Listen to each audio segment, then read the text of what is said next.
السلام علیکم۔ آج ہم ایک بہت اہم ٹاپک کے بارے میں بات کریں گے جس کے بارے میں بہت کم لوگوں کو معلومات ہوتی ہیں، یا یہ کہہ لیں کہ بہت کم لوگوں کو مکمل معلومات ہوتی ہیں اس بارے میں۔ ہم یہ تو جانتے ہیں کہ ہر انسان میں کا ایک نفس ہوتا ہے، اور لیکن ہم یہ نہیں جانتے کہ جو ہے یہ نفس جو ہے وہ 3 طرح کے ہوتے ہیں۔ یعنی ان نفس کی جو ہے وہ 3 ٹائپس ہیں ہماری، جس میں ہماری نفس امارہ ہے، نفس لوامہ ہے اور نفس مطمئنہ ہے۔ یہ 3 نفس جو ہیں وہ ہر انسان میں پائے جاتے ہیں۔ اب ہم اس بارے میں ڈیٹیل بات کرتے ہیں کہ یہ نفس کیا ہیں اور ہمیں کس نفس کے مطابق جو ہے وہ زندگی گزارنی چاہیے۔ تو نفس امارہ جو ہوتا ہے وہ ہمیں برائی کی طرف اکساتا ہے۔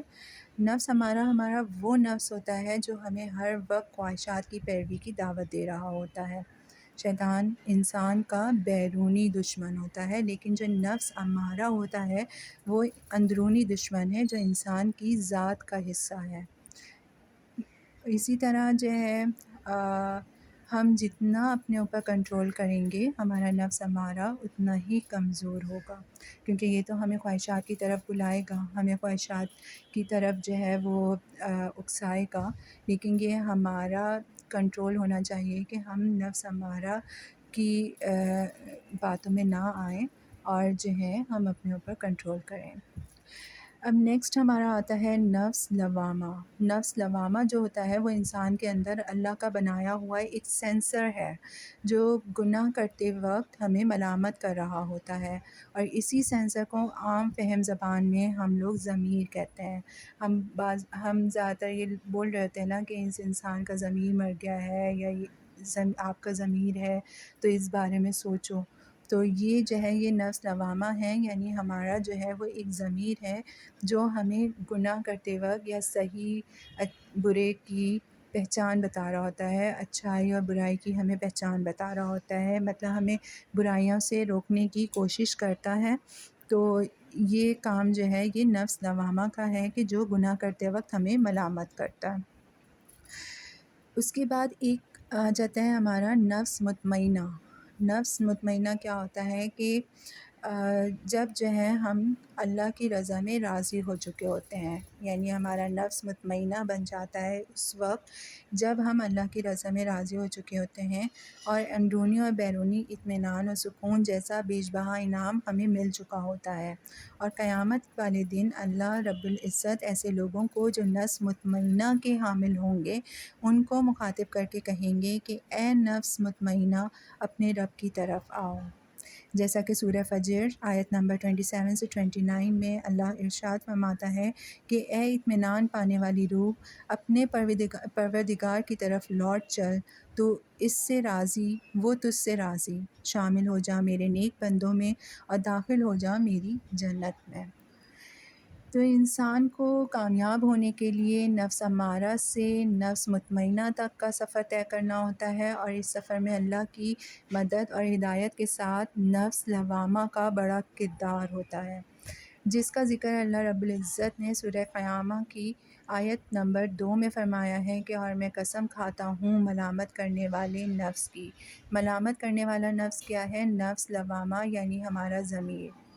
بہت جگہیں ایسی ہوتی ہیں جب ہم کچھ غلط کر رہے ہوتے ہیں تو ہمارا ضمیر ہمیں ملامت کر رہا ہوتا ہے، تو اللہ نے جو ہے اسی چیز کی قسم کھائی ہے کہ میں قسم کھاتا ہوں ملامت کرنے والے نفس کی۔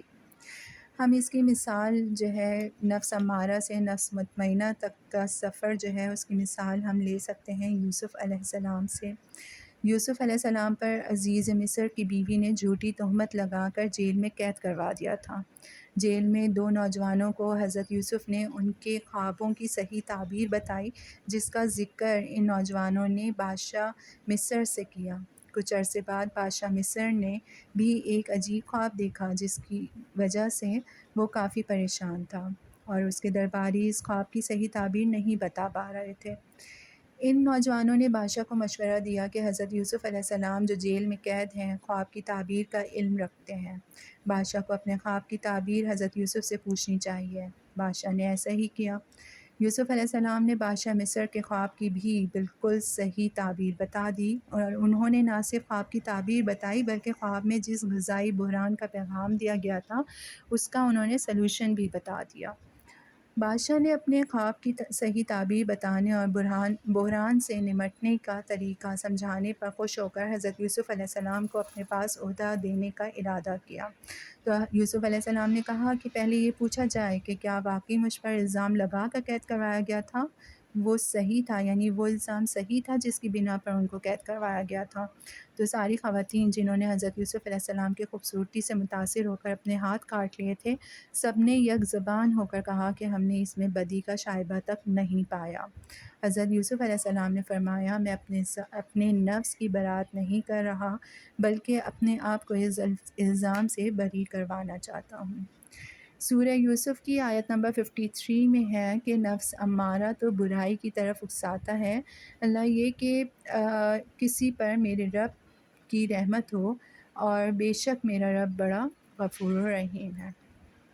تو اس مثال سے بھی واضح ہوتا ہے کہ نفس امارہ سے نفس مطمئنہ تک کا سفر کیسا ہوتا ہے، کہ جب ہماری نفس جو ہے وہ مطمئن ہو جاتی ہے، مطمئنہ کی طرف چلے جاتے ہیں ہم نفس مطمئنہ کی طرف، تو ہمیں اللہ کی رضا حاصل ہو جاتی ہے اور ہم اندرونی اور بیرونی طور پر اطمینان و سکون میں آ جاتے ہیں۔ اور قیامت کے دن جو ہے وہ کتنا بڑا اعزاز ہے ہمارے لیے، ان لوگوں کے لیے جو نفس مطمئنہ کے حامل ہوں گے، ان کو مخاطب کر کے اللہ کہے گا کہ اے نفس مطمئنہ اپنے رب کی طرف آؤ۔